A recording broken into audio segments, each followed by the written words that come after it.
The House will be in order. The prayer will be offered by our chaplain, Father Conroy. Let us pray. O Lord our God, we give you thanks for giving us another day. You have kept us in life, sustained us, and allowed us to reach this moment. Bless the members of the People's House that you have gifted to serve our nation. Preserve them this day and for the coming day. Supply their needs according to your riches and prompt them to work harmoniously with one another. Give them a heart for the needs of all people and help them to reason together for the public good. Should they be tempted to rancor, ease their passion and grant them the respectful desire to see past differences toward accomplishments worthy of your desire for the benefit of all. May all that is done this day be for your greater honor and glory. Amen. The Chair has examined the Journal of the last day's proceedings and announces to the House his approval thereof. And pursuant to Clause 1 of Rule 1, the Journal stands approved. For what purpose, gentlemen from Illinois rise? Mr. Speaker, pursuant to Clause 1, Rule 1, I demand a vote on agreeing to the Speaker's approval of the Journal. Questions on agreeing to the Speaker's approval of the Journal? Those in favor indicate by saying aye. Those opposed, no. Opinion of the Chair, the ayes have it, and the Journal stands approved. Mr. Speaker, I object to the vote on the grounds that a quorum is not present and make the point of order that a quorum is not present. Pursuant to Clause 8 of Rule 20, further proceedings on this question are postponed. The Pledge of Allegiance today will be led by the gentleman from Pennsylvania, Mr. Altmaier. I pledge allegiance to the flag of the United States of America and to the republic for which it stands, one nation, under God, indivisible, with liberty and justice for all. The Chair lays before the House a communication. The Honorable, the Speaker, House of Representatives, sir. As New York State Secretary of State, I have received the resignation of Anthony D. Weiner as New York's 9th Congressional District Representative in the United States House of Representatives.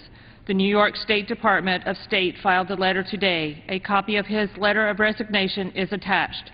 Signed sincerely, Cesar A. Perales, Secretary of State.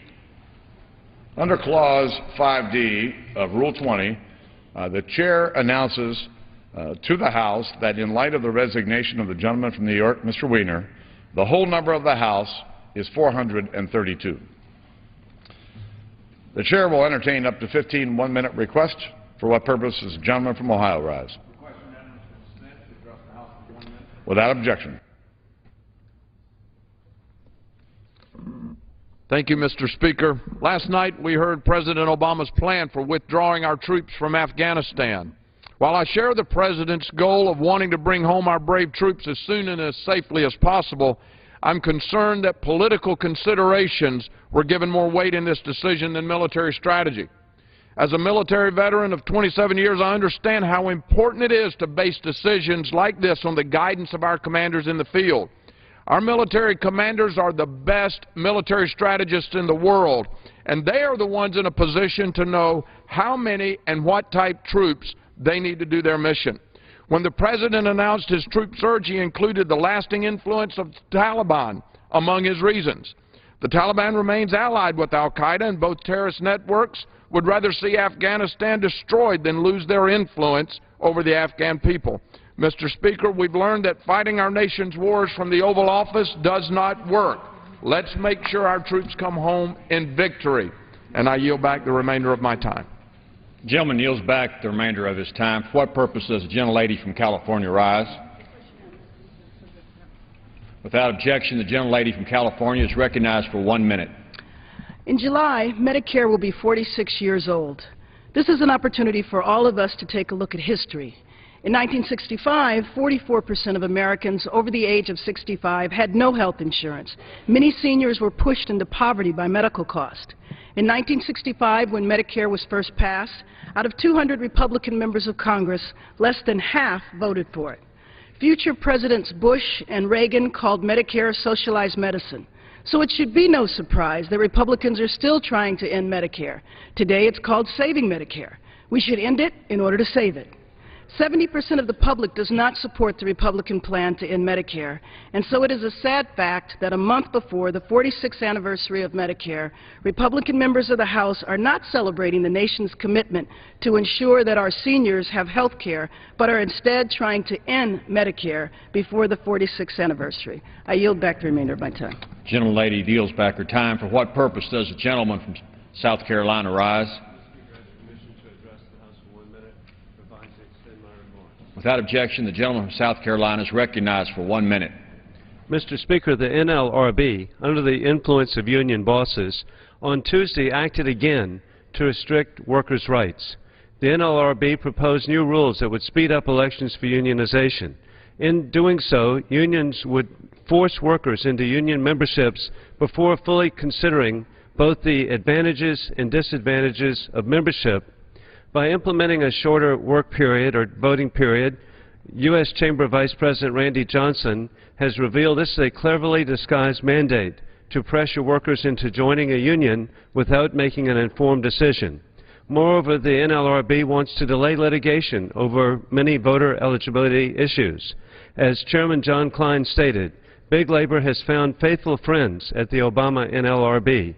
The job-killing influence of unions over the NLRB must be stopped before it tramples the rights of American workers, killing jobs at Boeing in South Carolina and now killing jobs across America. In conclusion, God bless our troops, and we'll never forget September 11th and the global war on terrorism. The gentleman's time has expired. For what purpose does the gentleman from New Jersey rise? Without objection, the gentleman is recognized for 1 minute. Mr. Speaker, I rise today to express my concern for the escalating persecution of the Christian community in Egypt. We were all inspired by the calls for freedom and democracy in Egypt this winter, but for some in Egypt, the transition has led to more threats, more fear, and more violence. While Mubarak is gone, extremist groups in Egypt are using the newly opened political space to escalate their war against the Christians. Churches are burning, people are being murdered in the streets over their religious beliefs. If these groups get their way, the opportunity for a democratic and free Egypt would be lost. As the United States partners with Egyptian communities to support democracy in this time of transition, it is imperative that human rights violations are not pushed aside. The United States must demand that any Egyptian government protect the rights and lives of its citizens before any U.S. dollars are given to that government. The respect of human rights, including religious freedoms, it is imperative for the future and stability of Egypt and the region. And I yield back. The gentleman yields back his time. For what purpose does the gentleman from Illinois rise? Without objection, the gentleman from Illinois is recognized for 1 minute. Thank you, Mr. Speaker. The cost of gasoline is devastating American families, their budgets, destroying jobs, and debilitating our economy. Gas prices in my home state of Illinois are among the highest in the nation. It's clear that America needs an energy policy that will take advantage of America's vast supplies of oil, gas, and other resources.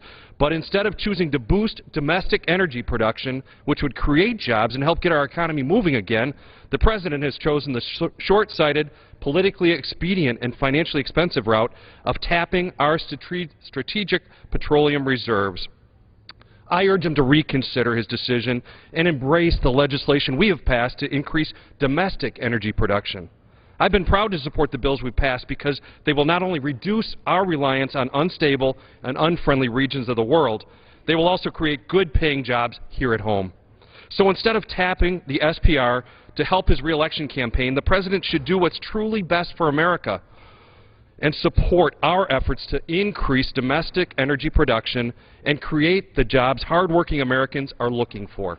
I yield back. Thank you. The gentleman yields back his time. For what purpose does the gentlelady from Massachusetts rise? Without objection, the gentlelady from Massachusetts is recognized for 1 minute. Mr. Speaker, I rise today in strong support of the Equal Rights Amendment. Yesterday, I was proud to join 158 of my House colleagues, women and men, in co-sponsoring this simple constitutional guarantee that equality of rights shall not be denied or abridged on account of one's gender. The ERA was passed by Congress in 1972 and won approval from 35 states before falling just 3 short of ratification.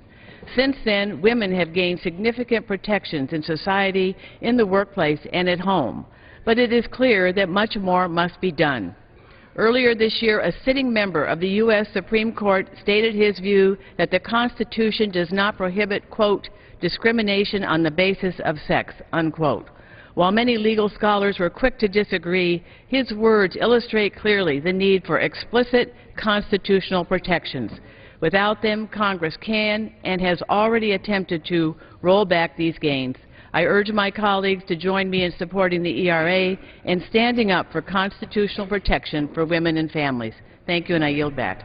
Gentlewoman's time has expired. For what purpose does the gentleman from Maryland rise? Without objection, the gentleman is recognized for 1 minute. Mr. Speaker, I'm very pleased to rise to support my colleague Donna Edwards and her bill to reduce the corporate tax to create more jobs in this country. You know, the corporate tax is perhaps the most regressive tax we have, because in reality you cannot tax a corporation. It simply becomes a part of the cost of doing business, and they pass it on to the consumer who pays the tax, which makes everything cost more that the consumer buys. So the consumers will be benefited several ways when we reduce the corporate tax rate. Corporations will grow, and there will be more jobs. More corporations will move to this country, creating more jobs. And by the way, the revenue stream from this increase in the size of corporations, the number of corporations, may actually increase as a result of reducing the tax rate. There will be more jobs for our consumers, and the things they buy will cost less. This is a win-win-win for everybody. Thank you, Congresswoman Edwards, for your leadership. The gentleman yields back his time. For what purpose does the gentleman from Pennsylvania rise? Without objection, the gentleman from Pennsylvania is recognized for 1 minute. Mr. Speaker, this week I co-signed a letter to Transportation Secretary LaHood expressing concern about the waste of taxpayer dollars at the Federal Highway Administration's International Scan program. This program has likely wasted millions of dollars over the past 10 years, sending government officials abroad, most recently to study billboards in 5 different countries over 17 days at a cost of $300,000 to the taxpayers. Rightly, Secretary LaHood responded to our letter by immediately suspending the program. But the question remains, why did it exist in the first place, and how many others like it exist throughout the federal bureaucracy? We must continue to scrutinize the budgets at all federal agencies so we can put an end to this type of wasteful spending once and for all. Hopefully, suspension of this billboard program is just a sign of things to come. Gentleman yields back his time. What purpose does the gentleman from Indiana rise? Without objection, the gentleman is recognized for 1 minute. Thank you, Mr. Speaker. I rise today as the proud representative of Indiana's hardworking 3rd District and an original member of the Job Creators Caucus. I have come to the floor today to talk about what makes America great and what we can do to encourage job creation and America's entrepreneurial spirit. America's curiosity, passion for excellence, and drive for efficiency moves every small business owner and entrepreneur in our nation. Mom-and-pop grocery stores, local mechanics, independent insurance agents, farmers, and countless others make our nation great. Make no mistake, our greatness is not attributed to our prosperity. Rather, America is prosperous because she is great, and she is great because she is free. As a small business owner and a farmer, I have first-hand knowledge of our nation's unique and wonderful design. Business owners are free to make the countless decisions they face each and every day. Unfortunately, that entrepreneurial spirit is under attack. Individual Americans are still restless for opportunity, but a threat comes from an excessive government that limits opportunities and stifles job growth. In 1913, the Ford Motor Company reduced its production time from 14 hours to 1.5 hours. Today, a massive bureaucratic machine produces job-killing regulations at a speed that would make Henry Ford shudder. Every year, unelected bureaucrats issue more than 3,000 final rules, close to 10 rules a day. Thank you, Mr. Chairman. I'll yield back the rest of my time. Gentleman's time has expired. For what purpose does the gentleman from Texas rise? Address the House for 1 minute, revised and extended. Without objection, the gentleman from Texas is recognized for 1 minute. Thank you, Mr. Speaker. Mr. Speaker, in these times of great difficulty and uncertainty, our senior citizens want to know where we stand. And I want the senior citizens to know that I stand with them. I will not vote to voucherize Medicare, and I will not vote to socialize to the extent that we privatize Social Security. Medicare has been there for millions of our senior citizens. It is a program on which they can depend. In their minds, Medicare is better care. We have 40 million seniors depending on Medicare. We cannot take that from them. Many of my seniors in my district depend on Social Security to the extent that if they don't have Social Security, they do not have. These two programs mean a lot to the people that I represent. No privatization of Social Security and no voucherizing of Medicare. I will vote to sustain them and protect them. I yield back the balance of my time. The gentleman's time has expired. For what purpose does the gentleman from Louisiana rise? Without objection, the gentleman from Louisiana is recognized for 1 minute. Mr. Speaker, President Obama announced today that he is releasing 30 million barrels of oil from the Strategic Petroleum Reserve to alleviate supply disruptions that he claims are as a result of the conflict in Libya. The irony here is obvious. Who attacked Libya and created the disruptions in the first place?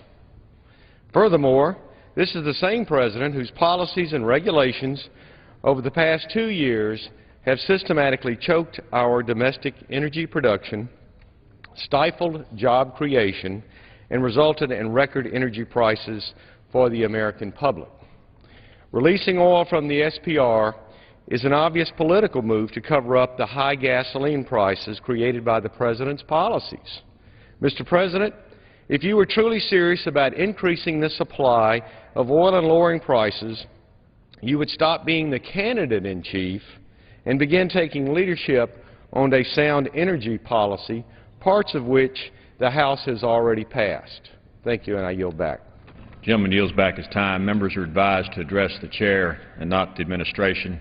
What purpose does the gentleman from Rhode Island rise? I ask unanimous consent to address the House for 1 minute. Without objection, the gentleman from Rhode Island is recognized for 1 minute. Thank you, Mr. Speaker. I rise today to commemorate the 375th anniversary of the founding of the city of Providence, Rhode Island, Rhode Island's magnificent capital city. Providence, fondly known as the creative capital, the Renaissance city, and the beehive of industry, has embodied American values since its founding in 1636. When Roger Williams founded the city of Providence, he could not have known what it would become. The city built upon Roger Williams' tradition of diversity, welcoming immigrants from around the world into vibrant urban neighborhoods. Having served for 8 years as mayor of this great city, I'm aware of its well-earned reputation as the arts and cultural center of New England. Providence has been recognized as one of the coolest cities in America, one of the 25 best cities for arts and culture, one of the 100 best cities for young people, to name just a few accolades. It's also been recognized by the U.S. Conference of Mayors for its innovative after-school programs, its world-class arts and entertainment, and its restoration of city rivers, the creation of downtown waterfront parks, and spectacular historic preservation. 375 years after its founding, Providence is without question one of America's greatest cities, and it's a true honor to commemorate its founding. I yield back the balance of my time. The gentleman yields back his time. What purpose does the gentlelady from Maine rise? Without objection, the gentlelady is recognized for 1 minute. Thank you, Mr. Speaker. Mr. Speaker, last month when I was standing on the banks of the York River in Maine, I learned that the river serves as a home for species like the New England cottontail, the eastern box turtle, and the threatened harlequin duck. But the York River is also a place where people are making their living. Fishermen depend on the good quality of the water and access to the waterfront. Farmers in the York River watershed grow pumpkins, potatoes, and other produce that keep Maine communities healthy. And the natural beauty of the river draws visitors to the area from around the state and around the country. Mr. Speaker, later today I am introducing the York River Wild and Scenic River Study Act, which would commission a feasibility study to find out if the river qualifies as a wild and scenic partnership river. a designation that would help preserve the river as an economic and natural resource for generations to come. I yield back the balance of my time. Gentlelady yields back the balance of her time. What purpose does the gentlelady from Maryland rise? Without objection, the gentlelady is recognized for 1 minute. Thank you, Mr. Speaker. It's time to talk turkey about jobs. Too many Americans are unemployed, and it's time to get Americans back to work.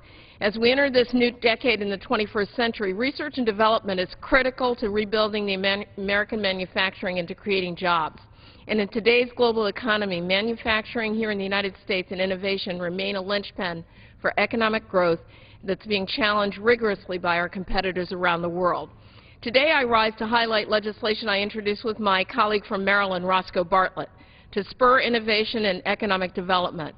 Mr. Speaker, H.R. 689, the 21st Century Investment Act, would encourage companies to co-locate their research and development activities with job creation here in the United States. We'd make permanent the research and development tax credit and increase the domestic manufacturing tax credit to 15%. Those are jobs here in the United States. So the time was that we were the global leader and the architect of research and development, but not true today. We can and we must do better, because whatever that is, we're down to about number 17 or 21, we can do better. And so by joining Mr. Bartlett and me, Mr. Speaker, H.R. 689 will reclaim the mantle of innovation and create jobs. Thank you, and I yield. Gentlewoman's time has expired. What purpose does the gentleman from Tennessee rise? Without objection, the gentleman from Tennessee is recognized. Thank you, Mr. Speaker. In June, the Global Conference on Drug Policy, a 19-member group that included former UN Secretary General Kofi Annan, Ronald Reagan Secretary of State George Shultz, and Paul Volcker, said that the drug war was a failure, that it needed to be readdressed with new priorities, and suggested that this country get out of the federal marijuana possession business. It is for that reason and others that I will be joining today with Congresspeople Ron Paul, John Conyers, Barney Frank, Jared Polis, and others to introduce a bill to get the federal government out of possession of marijuana and into interstate and international shipments of marijuana, and allowing the states to decide, like they do with alcohol, how they should deal with marijuana. Better they should deal with it as a health policy and not a criminal policy, not stigmatizing young people for life with marks on their record that might deny them employment, and taking police officers' work away from violent crimes where they should better be used. I yield back the balance of my time. Gentleman yields back the balance of his time. What purpose does the gentlelady from California rise? Without objection, the gentlelady is recognized for 1 minute. Thank you, Mr. Speaker. Mr. Speaker, I rise today to honor a very dedicated leader from my community, our superintendent, Jane Russo. She has served the Santa Ana Unified School District for over 25 years. As the first woman superintendent for Santa Ana Unified, she has been a visionary for the community. Superintendent Russo has built partnerships with parents, with community leaders, with government, and with business leaders. She has taken leadership roles, and she has mentored, and she has shown parents and faculty and administrators, the business community, all of us, what it is to truly collaborate and work together. With approximately 58,000 students, 61 schools, 4,500 employees, Superintendent Russo manages the second largest employer in Santa Ana and the largest school district in Orange County and the sixth largest school district in California. Her accomplishments have been recognized at the state and national levels. Under her leadership for the school district's Academic Performance Index, it increased by nearly 100 points. And she received the highest score on state compliance report cards for special education and the highest increase in state testing for English language learners, scoring proficient and above. Ms. Russo will leave a lasting legacy in our districts. She has shaped and made our community even better. And I am honored to recognize such a great member of our community, and I congratulate her on her retirement. And I yield back, Mr. Speaker. Gentlelady yields back the balance of her time. Chair lays before the House a message. To the Congress of the United States, Section 202D of the National Emergencies Act provides for the automatic termination of a national emergency unless, prior to the anniversary date of its declaration, the President publishes in the Federal Register and transmits to the Congress a notice stating that the emergency is to continue in effect beyond the anniversary date. In accordance with this provision, I have sent to the Federal Register for publication the enclosed notice stating that the national emergency declared in Executive Order 13466 of June 26, 2008, expanded in scope in Executive Order 13551 of August 30, 2010, and addressed further in Executive Order 13570 of April 18, 2011, is to continue in effect beyond June 26, 2011. The existence and the risk of proliferation of weapons-usable fissile material on the Korean Peninsula and the actions and policies of the government of North Korea that destabilize the Korean Peninsula and imperil U.S. armed forces, allies, and trading partners in the region continue to constitute an unusual and extraordinary threat to the national security, foreign policy, and economy of the United States. For these reasons, I have determined that it is necessary to continue the national emergency with respect to these threats and maintain and enforce the measures taken to deal with that national emergency. Signed, Barack Obama, the White House, June 23, 2011. Referred to the Committee on Foreign Affairs and ordered printed. Chair lays before the House a message.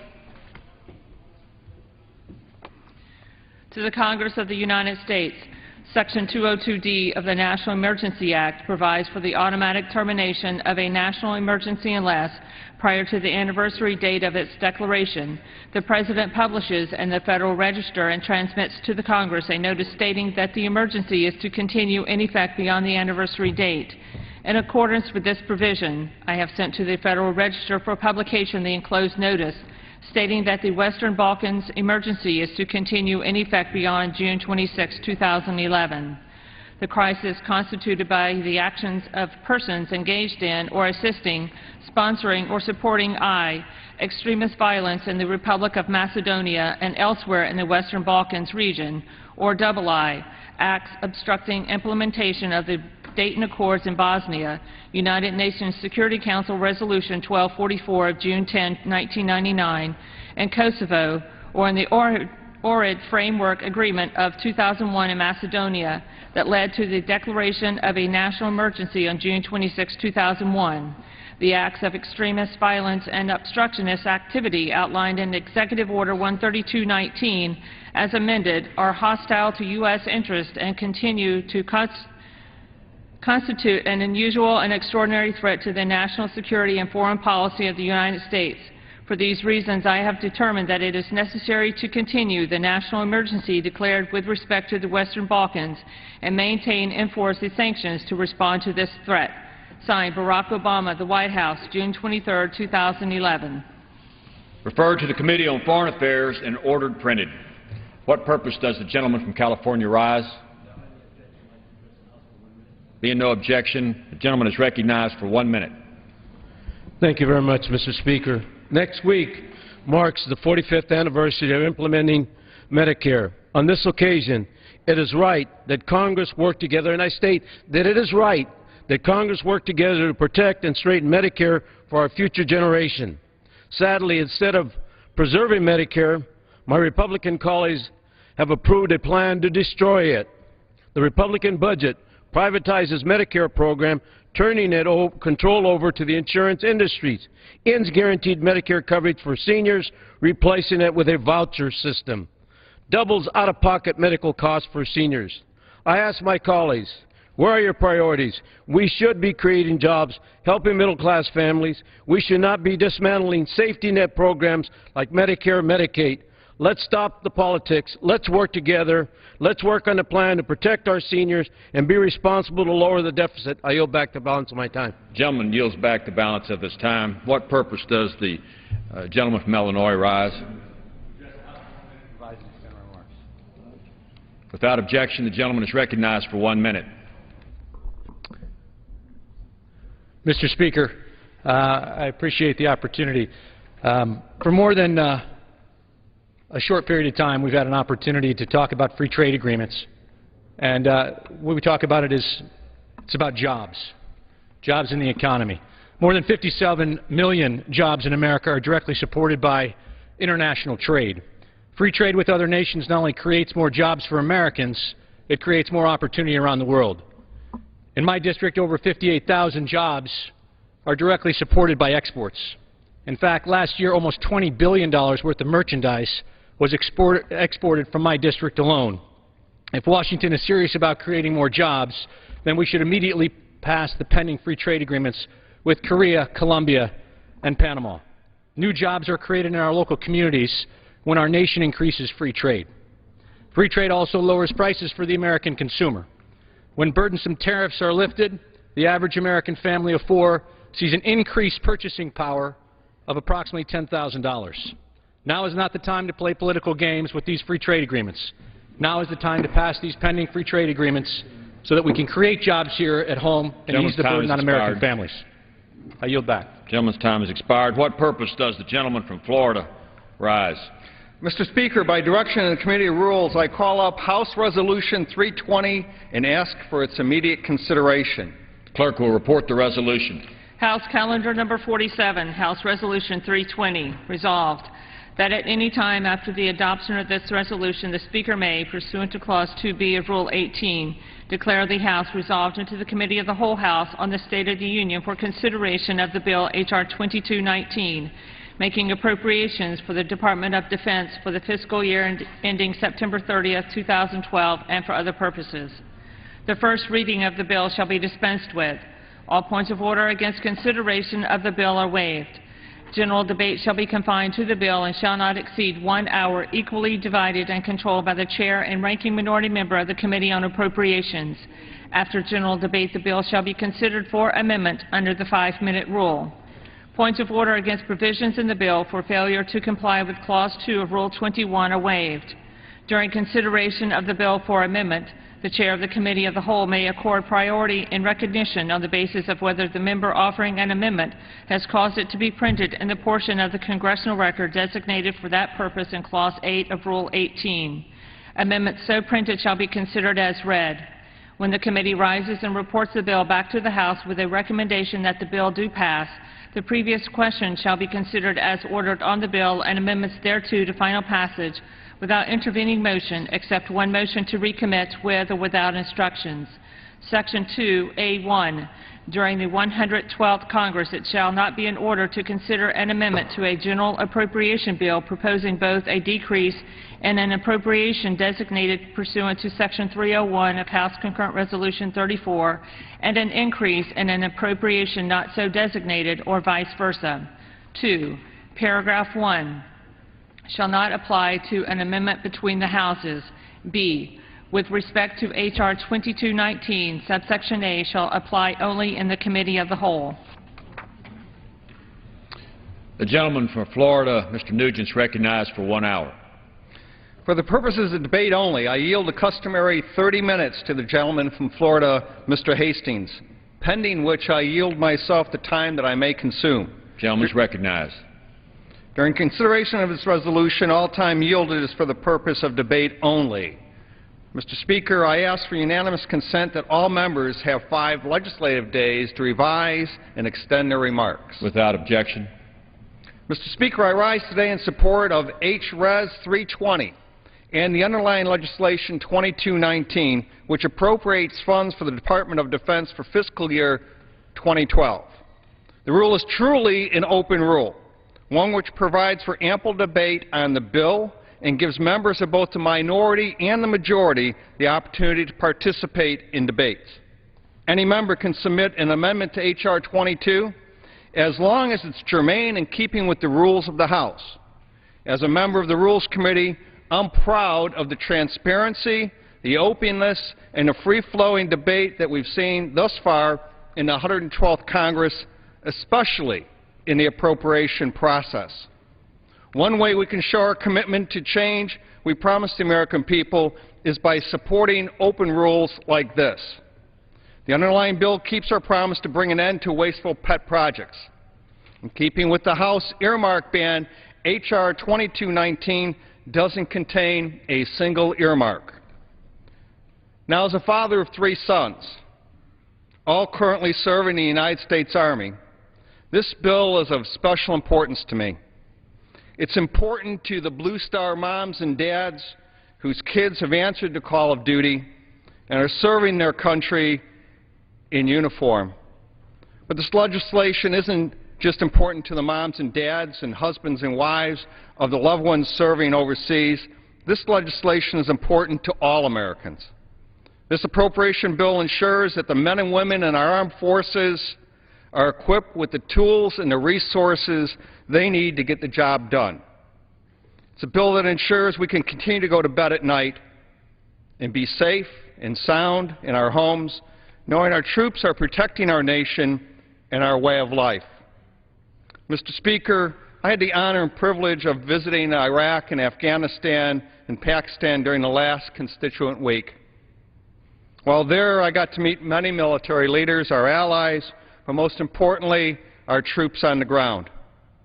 I saw with my own eyes the equipment they're working with and the environment that they're working in. I saw what they had and what they heard about what they needed to get their jobs done. And this legislation is vital to giving our men and women in uniform the resources they need to perform their mission and, more importantly, to get them home safely.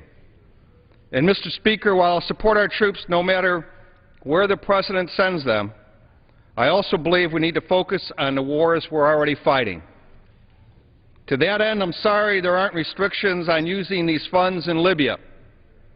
I thank Chairman Young and Ranking Member Dix for not appropriating for further hostilities in that country. We can't stretch our resources so thin that we ultimately end up tying the hands of our troops. And finally, Mr. Speaker, I'd like to take a minute to discuss the rule's commitment to budgetary transparency. The budget resolution adopted earlier this year included specifically delineated funds for operations related to the global war on terror. This fund is capped at $126 billion. The intent of the budget language was to preserve these funds specifically for the war on terror and to ensure that the money wasn't diverted for unrelated programs. Previous majorities have used the similar constructs for the exact same purpose. Additionally, in previous Congresses, the Budget Committee Chairman was prepared to advise the Chair that in terms of spending levels, it is impermissible to use funding for the global war on terror to offset increases of spending elsewhere in this bill. Same is true in this Congress. Section 2 of the rule codifies the budget resolution's intent and the past practices of this House. The rules prohibit funding for the global war on terror from being used to pay for operations of any other kind. This provides for transparency and accountability to exactly how much money is being spent on the global war on terror, rather than counting the funds as an off-budget emergency spending program. With that, I encourage my colleagues to vote yes on the rule and to vote yes on the underlying legislation, and I reserve the balance of my time. The gentleman reserves the balance of his time. The gentleman from Florida, Mr. Hastings, is recognized. Thank you very much, Mr. Speaker. 2219, the Defense Department Appropriations Act for fiscal year 2012 represents $530 billion in regular discretionary spending, $8.9 billion below the President's request, but $17 billion above the fiscal year 2011 enacted. Before going further into my remarks, I'd like to thank my friend and fellow Floridian for yielding time to me, and I extend a personal thanks to he and his family, and particularly his 3 sons that are serving in the Army. I don't have 3 sons, but I had 3 uncles that served in the Army in another era in the Second World War. And as I was proud of them, I'm also proud of Mr. Nugent's sons and the many families and service men and women in our military. From pay raises for military operations, this legislation offers a basically reasonable and comprehensive approach to our nation's defense activities. Yet I'm deeply concerned by really the staggering amounts of money this country continues to devote to the military. At a time of fiscal austerity, when the majority is slashing tens of billions of dollars from essential social programs, it's, in my view, absurd that we continue to exempt the Department of Defense from the same scrutiny that we apply to our domestic programs. For all of the rhetoric that I've heard through the years from my colleagues on the other aisle about runaway spending, the fact of the matter is that Republicans actually increase spending in this bill.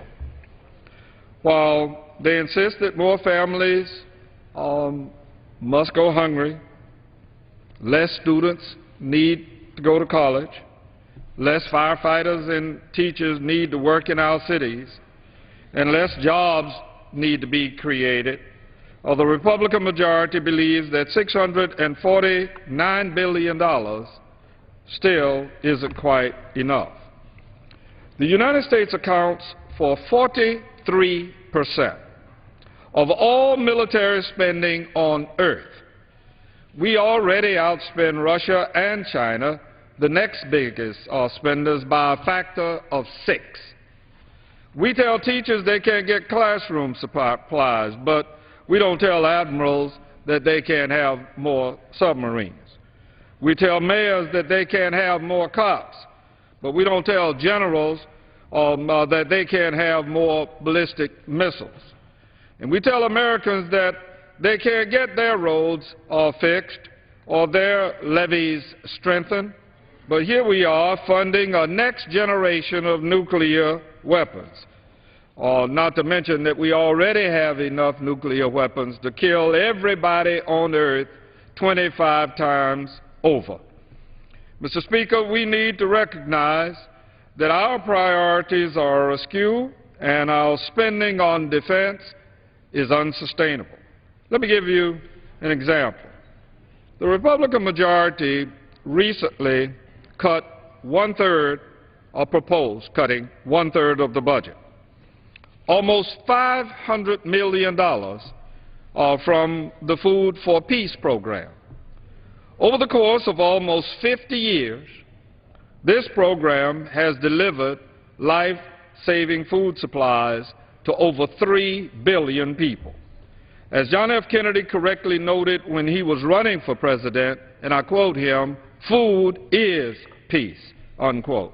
Yet these cuts mean that millions of people in vulnerable and underdeveloped regions of the world will not receive food aid from the United States.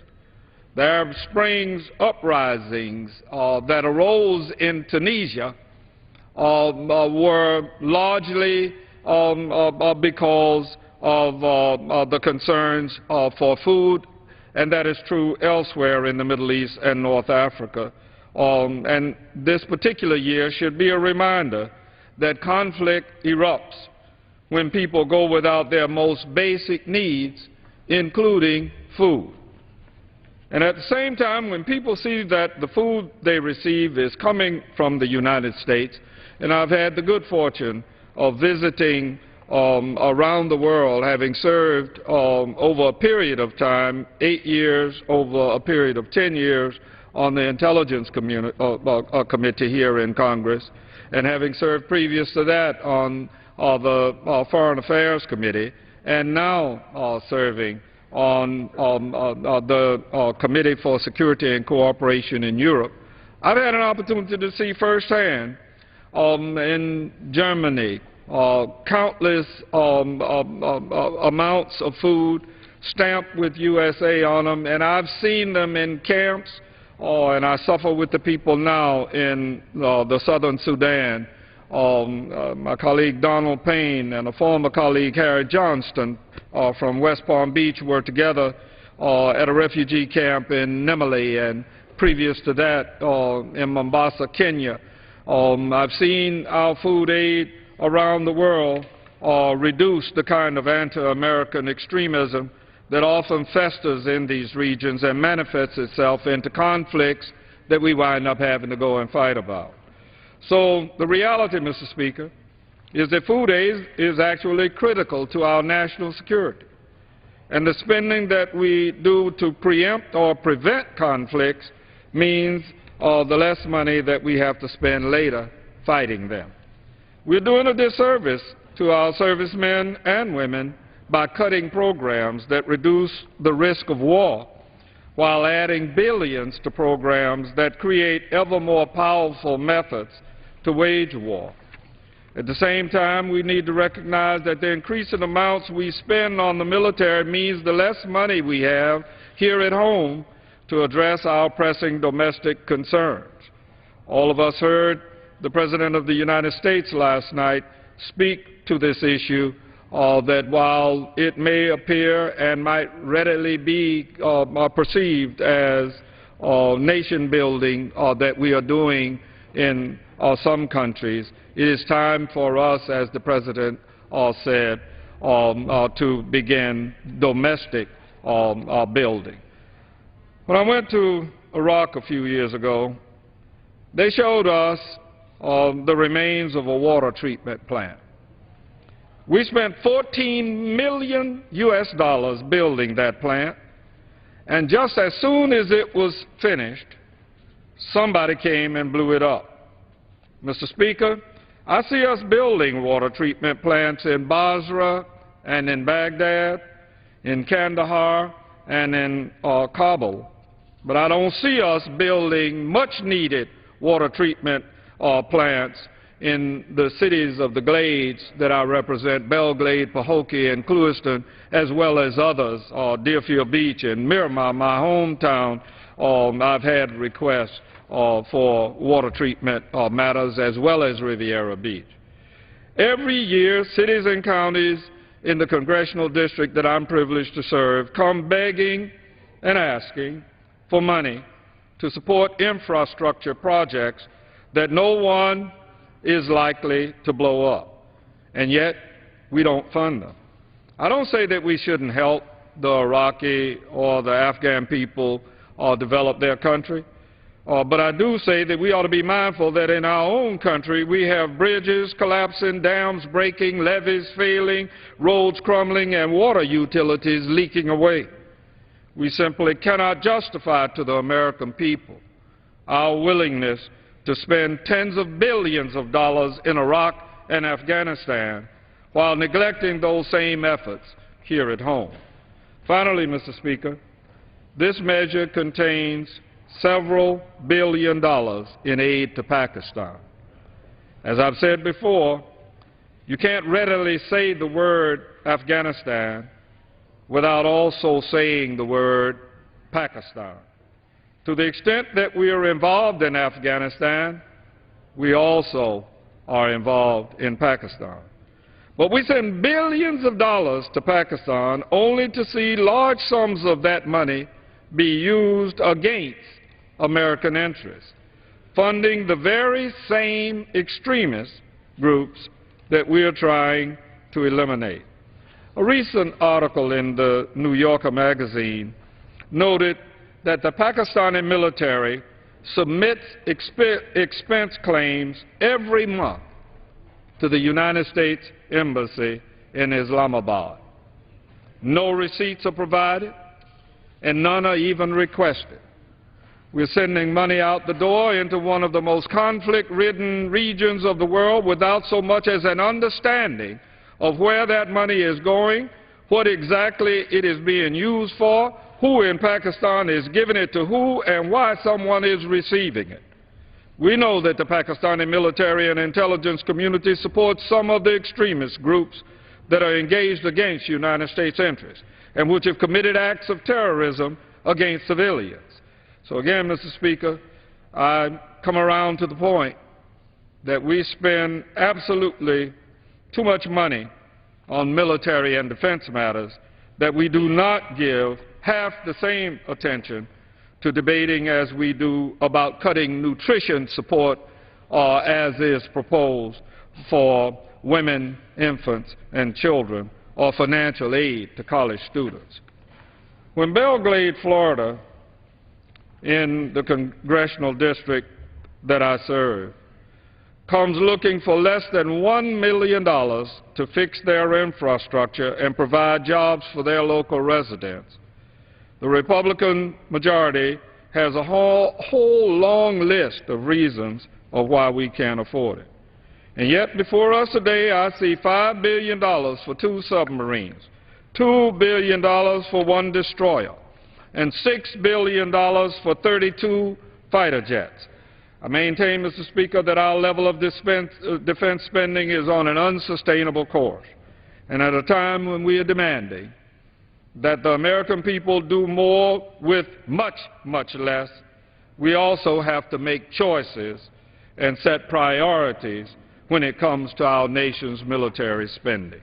Mr. Speaker, I at this time would reserve the balance of my remarks. A gentleman from Florida, Mr. Hastings, reserves the balance of his time. The gentleman from Florida, Mr. Nugent, is recognized. Mr. Speaker, I want to thank the gentleman from Florida, Mr. Hastings. I agree with a lot of what he said. We talk about Pakistan, and I just came from there. We talk about the threat that the Taliban that are hiding in Pakistan pose to our troops in Afghanistan, and we talk about that every day. We talk about the inaction of the Pakistani military and the ISI, and particularly rooting out those that are killing more U.S. troops in Afghanistan than anything else. I would like to see more direct involvement as it relates to Pakistan and their military on accountability issues that Mr. Hastings brought up, about the ability for us to make sure that if they're going to be allies in this fight against terrorism, and particularly against the Taliban, that they truly are. But in regards to this bill, the underlying legislation, this is $9 billion less than what the President of the United States requested for military DOD allocations this year for 2012. $9 billion less than the President's request. And some of it is to restock our National Guard in reserve units that have been decimated over the years in regards to fighting wars on 2 different areas, 2 different countries. It's about giving our troops a pay raise. It's about taking care of their medical needs and research in regards to providing better medical care for those that are in the military, and guess what? That also then bleeds out into the civilian world in regards to those applications that are developed in the military. It is about our core mission. The Constitution is clear about our core mission in regards to national defense. It talks specifically about this nation and what this responsibilities of this Congress in regards to national defense. Well, I said earlier, what does trouble me is that in this, our chairman did a great job of not putting funding in to fund any more incursions into Libya, but it doesn't restrict it right now. There's going to be discussion on Libya coming up later today. But I got to give credit to the chairman of the committee, of the subcommittee, on regards to appropriations, that they really have crafted a piece of legislation that has bipartisan support in that committee. Is bipartisan support across the board in regards to where we need to go in regards to keeping this nation safe against threats known and unknown in the future. So with that, I reserve the balance of my time. The gentleman from Florida, Mr. Nugent, reserves. The gentleman from Florida, Mr. Hastings, is recognized. Mr. Speaker, I'm very, very pleased to yield 4 minutes to my very good friend from Georgia, an icon in this nation and a passionate person on the subject at hand. I yield to Mr. Lewis 4 minutes. The gentleman from Georgia, Mr. Lewis, is recognized for 4 minutes. Mr. Speaker, I want to thank my friend, Mr. Hastings, for yielding. Mr. Speaker, I rise today because the American people have grown weary of war. War destroyed the dreams, the hopes, the aspiration, and the longing of a people. A wise man once said, every gun that is made, every warship launched, every rocket fired signifies in the final sense a threat from those who hunger and are not fed, those who are cold and are not clothed. This world and on is not spending money alone. It is spending the sweat of its labors, the genius of its scientists, the hopes of its children. These are not the words of Dr. Martin Luther King, Jr. These are not the words of Gandhi. These are the words of a 5-star general, President Dwight Eisenhower. We have spent billions of dollars. Thousands of our sons and daughters have been left dead on the battlefield and scarred by the brutality of war. I'm glad that the President is bringing 10,000 soldiers home from Afghanistan. But we must do more to end this war and start investing in our future. We must continue. We cannot continue to fund this war while we tell our seniors there is no money for Medicare. We cannot fund war and tell our children and young mothers that we won't pay for food stamps. We cannot pay for war while bridges and our roads are crumbling. We cannot afford to make bombs and guns. We must use our resources to solve the problems of humankind, to build and not tear down, to reconcile and not to divide, to love and not to hate, to heal and not to kill. If we want to create the beloved community, create a beloved world, a world that is at peace with itself, if that is our goal, our way must be love, peace, and nonviolence. Skilled diplomacy, not military might. We must lay down the tools and instruments of war and violence. Stop paying for war. Believe in the power of peace and end this war. With that, I yield back the balance of my time. The gentleman from Georgia yields back his time. The gentleman from Florida, Mr. Hastings, reserves. The gentleman from Florida, Mr. Nugent, is recognized. My inquiry is Mr. Hastings, if he has any further speakers. I thought I was going to, but I don't have any speakers, and in the interest of time, I'm prepared to close, if you would. Thank you, Mr. Nugent. And again, I appreciate your complimentary remarks regarding mine, and I compliment you with regard to yours. I don't think we have a single bit of daylight between us when it comes to the support of the men and women that are in the military. I do quarrel with across the 14th Street Bridge, the amount of money that we spend at the Pentagon. I have personally seen generals serving generals, and somewhere along the line that just does not add up to frugality. Mr. Speaker, the legislation before us provides a comprehensive accounting of our nation's military activities and includes much-deserved pay raises for our troops, critical funding for health programs and disease research. Let's make it very clear the only thing that we could afford was less than 2% raise for our troops. And I personally, and I believe Chairman Young of the subcommittee and the distinguished Floridian who has served on this committee for a protracted period of time and has no peer when it comes to support of the military. He did have one peer that I know extremely well, and he does as well, and that's Ike Skelton, who was not reelected.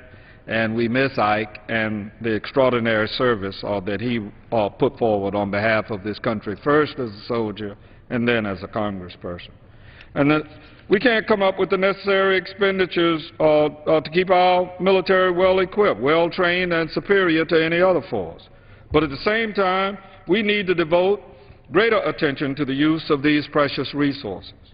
I wish that the Republican majority would have devoted as much concern for the non-defense portion of our budget as they do to the vast level of spending contained in this measure.